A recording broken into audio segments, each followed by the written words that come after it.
All right, welcome back to the First and Gold podcast. I'm your host, Sam Gold, and today we got an exciting video. It's late August, which means we're only a couple weeks away from the start of the 2024 NFL season. So you see the title of the video. We got a lot to talk about. We're going to go through my personal top 10 storylines going into this upcoming season. The top 10 things I'm most excited to look out for, to watch this season. So here we go. I'm just going to jump right into it, because why not? Let's start with number 10. We are going to talk about something that's not on the field. This is probably the only one where we're talking about a person that's not actually going to be playing this season. But it's going to be, let's just watch Tom Brady in the booth this season for the first time ever. I mean, you've already seen him go out and go on panels talking about, his experience with the NFL, going on different shows, talking to people about how excited he is personally to actually go out there and be on the booth.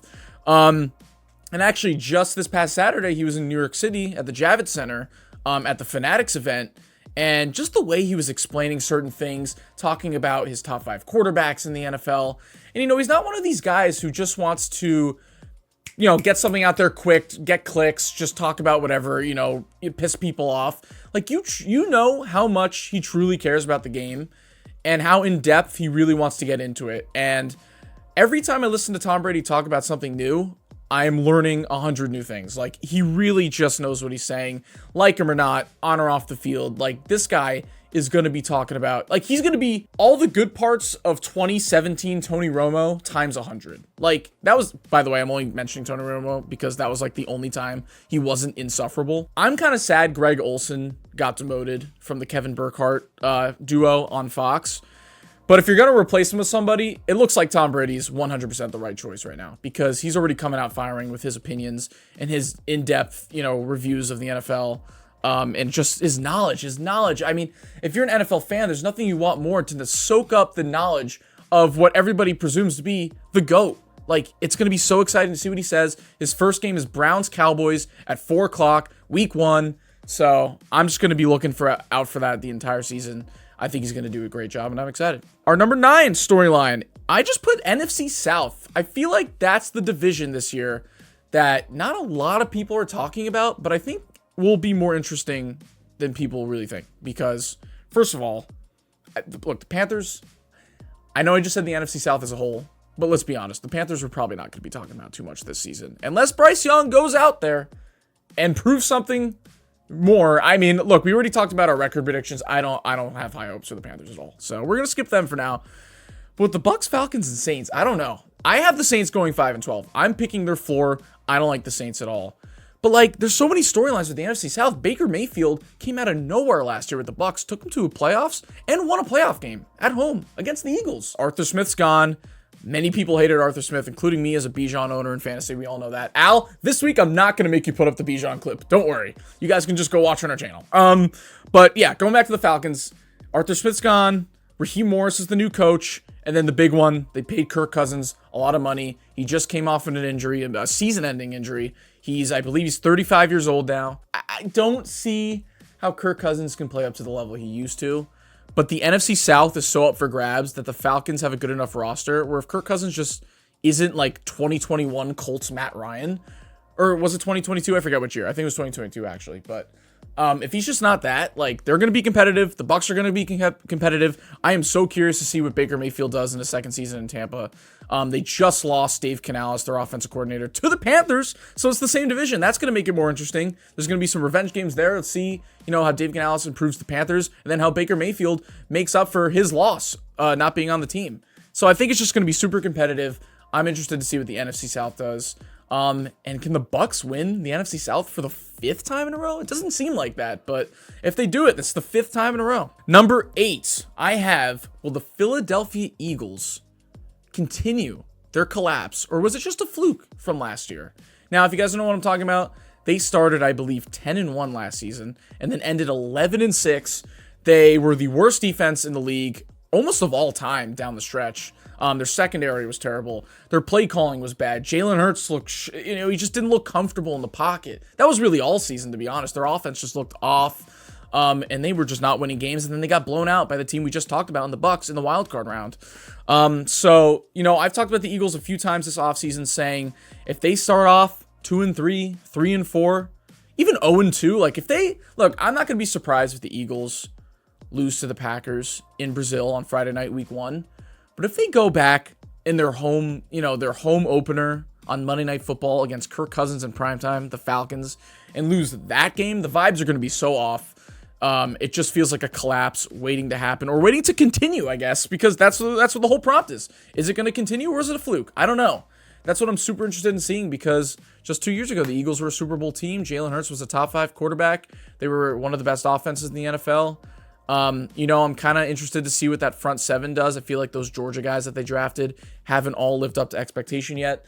And Nick Sirianni, like, who knows? Is Nick Sirianni going to be on the hot seat if they miss the playoffs? Like, there's just a lot going on in the Eagles organization right now, where I feel like Howie Roseman, the GM, is getting a lot of praise for his drafts, his moves in the offseason. But I don't know. I just got to see it happen, play out on the field, because any wrong move for the Eagles starting the season just feels like a bridge just waiting to collapse. So we'll see. We'll see. All right, number 7. It's going to be a combination of 2 different things. It's both wide receivers not signing contracts with their teams. I'm talking about Brandon Ayuk and CeeDee Lamb. It's been a big fiasco this entire offseason so far. Let's start with the Cowboys. So, first of all, they haven't paid Dak or CeeDee. I'm totally fine with them not paying Dak. I think that their decision to just wait it out one more year, say, look, we paid you the first contract, okay? But you've only won 1 playoff game since then, and you haven't even been to the NFC Championship game. And if you can't do that for us this season, as much as we love you, Dak, we're letting you go. I think that's the right decision. Put him on his heels, but he can play his ass off. With CeeDee Lamb, however, you have to build your team around him. I don't know how you haven't signed him yet. Jerry Jones, has been videos and quotes of him coming out saying he's not worried about it, he doesn't care, whatever, blah, blah, blah.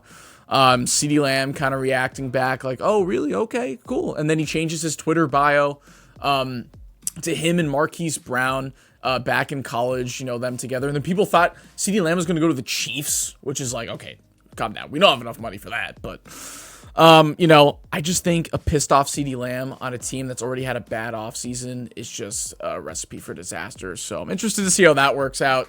I don't know. The Cowboys are a great team in the regular season, but this is going to definitely affect them negatively. And then we go to Brandon Ayuk. Now, look, if they lose Brandon Ayuk, it's not the end of the world just because their team is so talented. But he arguably is the best piece of that team. Now, a lot of people are going to say Christian McCaffrey, but man, every time Brandon Ayuk was out on the field, he was wide open. I mean, that is Brock Purdy's safety net right there. And I get it with the Niners. They just don't have enough money. He's asking for too much.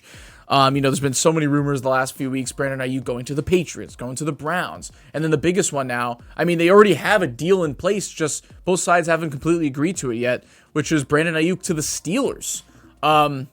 Which I'm just shocked nothing's happened yet. This is August 21st right now we're filming this, and Brandon Ayuk is still just a lame duck sitting, waiting for something to happen. So even if he does come back to the 49ers, I don't know if that's just going to be awkward. Are the 49ers going to go through a Super Bowl hangover? I don't know. Like, it's a weird situation. Either way, so I'm interested to see how it plays out for those 2 offenses. That's my number 7. Number 6, rookie quarterbacks. That's what I wrote down. Specifically the 5 that were picked in the first round. I think we got a good draft class ahead of us. Very talented. It's already been proven this preseason, especially guys like Caleb Williams, Jaden Daniels. Hell, I'll even throw Bo Nix in there. He's looked pretty solid so far. I know it's just preseason. I'm not trying to overreact, but I'm extremely excited to see how these players are doing. All 3 of those guys I just mentioned, plus Drake May on the Patriots, are going to be starters for their teams this year. Actually, no, I don't think Drake May was named starter. But the other 3, 100% starters. Caleb Williams, you want to look at the highlights. Like, people are already calling him the next Mahomes. Now, obviously, I'm not going to say that, but he's made some really, really nice throws and plays so far in the preseason. So that's very exciting for Bears fans. And even Michael Penix I threw in here. He was a first-round pick, of course, for the Falcons. Now, I think it's going to be pretty interesting. I was mentioning the NFC South earlier. If Kirk Cousins goes down or isn't that good and Penix comes in and he's great, people are going to do a complete 180 and say, the draft pick actually wasn't the wrong decision. It was the fact that you signed Kirk Cousins at 35 years old coming off a torn Achilles for that much money.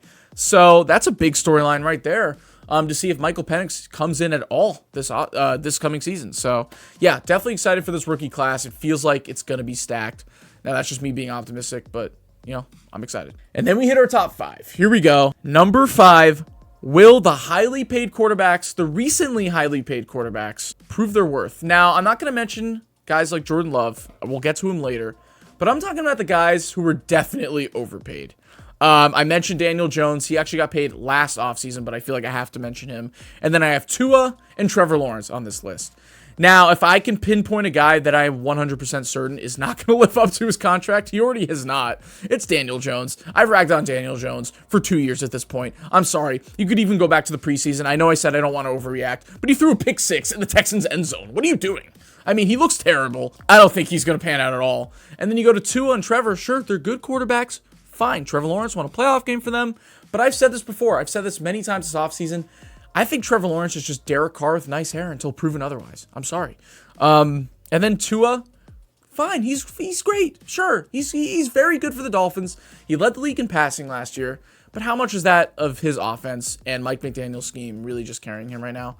I don't think any three of these quarterbacks deserve $40+ million a year. It's just way too much.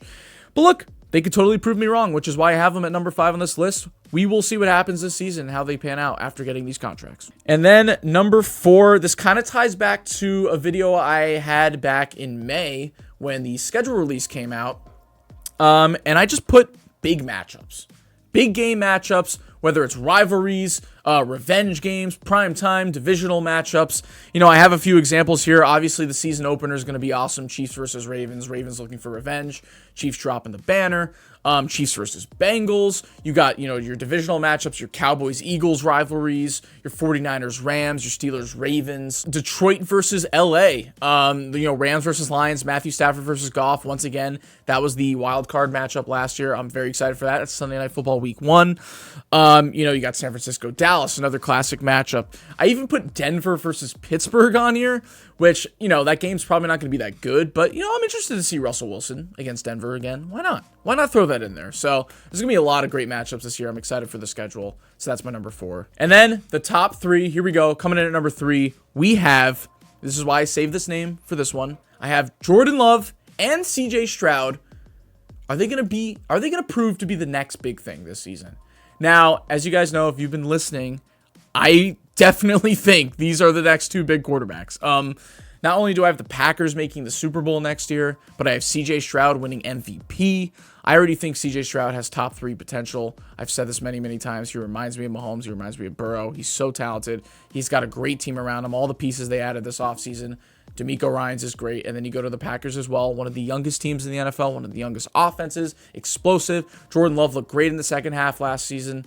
They won a playoff game. Texans also won a playoff game. This just feels like the 2 new hot teams right now. It's not just me. And they have a lot of pressure. This is why they're at number 3. Not only because of how hyped I am for them, but they have so much pressure going into the season. It's not just me that's saying this about them. They have high expectations. People know it. People have been saying it all offseason. So let's see. Will they crack under pressure, or will they become one of these great quarterbacks of the next 5 to 10 years? Number 2.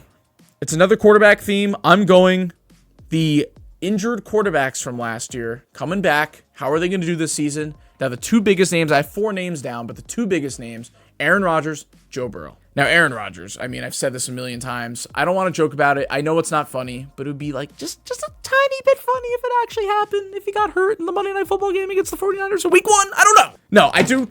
There you go. That was karma right there. I just threw my water ball on the ground. But I do genuinely want to see how Aaron Rodgers does this year. I hope to God he doesn't get hurt. All jokes aside, you're going to see my reasoning for number 1, knowing that I'm a Chiefs fan, my number 1 on the storyline list. But you get rid of that, and Aaron Rodgers coming back might be number 1, if we're being honest, for most people. Just seeing him on the Jets finally get out there with their offense. They have one of the best defenses in the NFL. You want to see how Aaron Rodgers does this season. And then Joe Burrow, a lot of people have him winning Comeback Player of the Year. I have them winning the Super Bowl, so that's, way more expectations than anybody could have.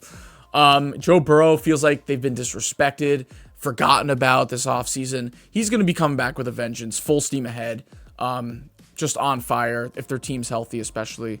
I just think Burrow is going to remind people why he's a top 3 quarterback again. And then guys like Anthony Richardson going into his second season, he showed flashes in the few games that he played last year as a rookie, especially on the ground. And then Kyler Murray, he played 8 games last year, but I think the Cardinals are just one of those scrappy teams that can win 7 or 8 games And people are going to forget that Kyler Murray does have top 10 potential as a quarterback, especially on the ground. Once again, he's just so electric on the ground. And now he just got Marvin Harrison as a new weapon. So, that was the storyline of last year, was just injured starting quarterbacks. And a lot of these guys are finally coming back, hopefully going to stay healthy. Very interested to see how they do. Finally, number one, I kind of hinted at it. I'm a Chiefs fan. But I do think truly this storyline is one of the biggest ones going in for sure. It's obviously, will Mahomes and the Kansas City Chiefs do the three-peat? I can't believe I'm even saying that. Will they complete their quest for a three-peat? 2 years ago, I was sitting on this podcast wondering if the Chiefs were just the new Seahawks with Russell Wilson. Were they going to win? Was Mahomes going to win a ring early in his career? And then, he lost one right after. And then they just couldn't go back to the Super Bowl. I thought that was just going to be a trend. He was going to have a great early career and then be a good quarterback, but just not go back to the Super Bowl. I was very paranoid. And then, of course, 2 Super Bowls and the dynasty later.